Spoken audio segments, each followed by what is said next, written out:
Le temps des prophètes est passé. Une nouvelle génération s'apprête à prendre la relève. L'un de ses plus brillants porte-parole est Joseph Kasavubu. Il est originaire du Bakongo, comme Kimbangu. Son histoire est emblématique.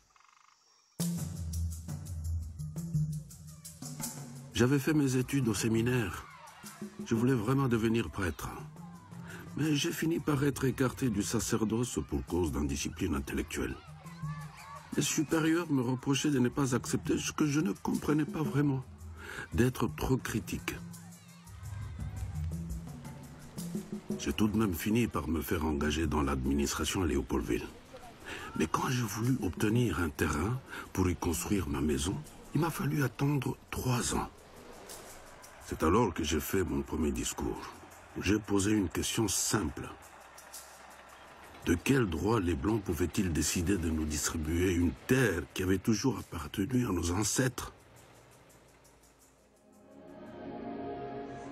Après tout, les premiers occupants du Bas-Congo, c'était nous, pas les Blancs.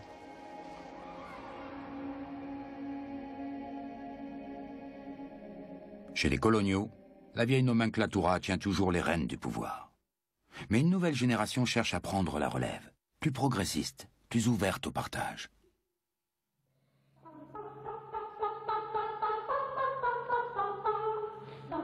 C'est aussi l'image que veut donner la Belgique, qui entend faire de sa colonie une véritable communauté belgo-congolaise, modèle d'harmonie et de mixité.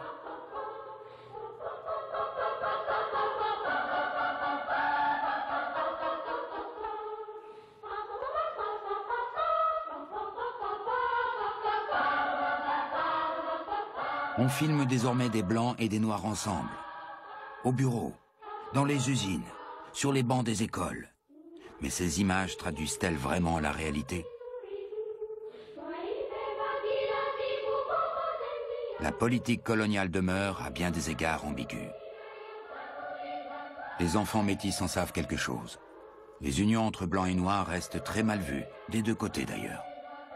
Les enfants qui en sont issus se retrouvent souvent dans des orphelinats, abandonnés aux mains des bonnes sœurs.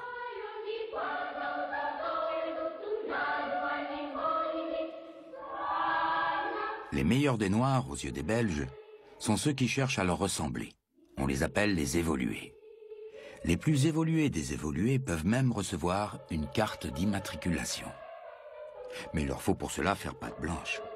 Montrer qu'ils mangent et boivent comme les Blancs, qu'ils vivent comme les Blancs, qu'ils pensent comme les Blancs.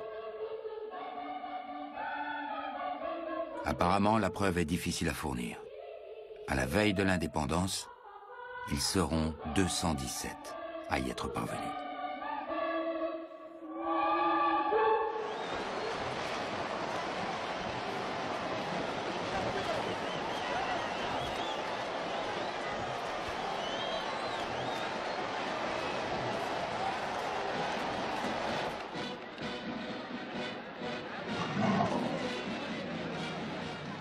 En 1955, le jeune roi Baudouin visite le Congo. C'est son premier voyage officiel. Un immatriculé va pouvoir l'approcher et même lui parler. Son nom ne dit encore rien à personne. Il s'appelle Patrice Lumumba.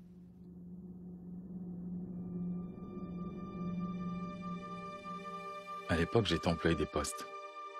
Je voulais vraiment être comme les Blancs, vivre comme eux, devenir leur égal.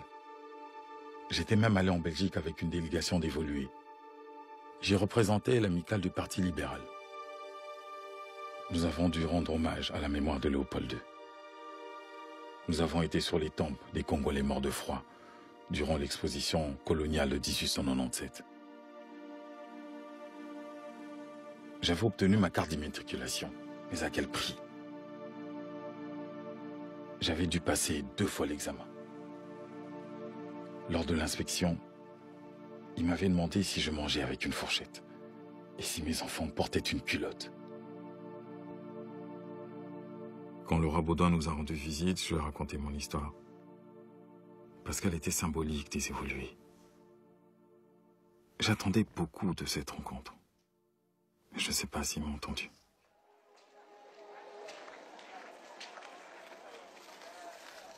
Patrice Lumumba avait payé cher pour en arriver là. Costume, réception, dîner. En 1956, Lumumba comparaît devant la justice. Il est accusé d'avoir détourné des fonds. Monsieur Lumumba, reconnaissez-vous avoir prélevé de l'argent dans la caisse du bureau postal? Je parlerais plutôt d'une avance sur salaire. Votre salaire n'était-il donc pas suffisant? J'ai plusieurs fois demandé un prêt qui m'a été refusé. Je suis un immatriculé, monsieur le juge. En tant qu'immatriculé, j'ai l'obligation d'avoir le gaz, l'eau et l'électricité dans ma maison. J'ai l'obligation d'envoyer mes enfants à l'école. Mais mon salaire ne me le permet pas. La loi m'oblige à vivre comme un blanc, mais elle ne m'en donne pas les moyens. Qu'auriez-vous fait à ma place, monsieur le juge? Patrice Lumumba est condamné à 6 mois de prison.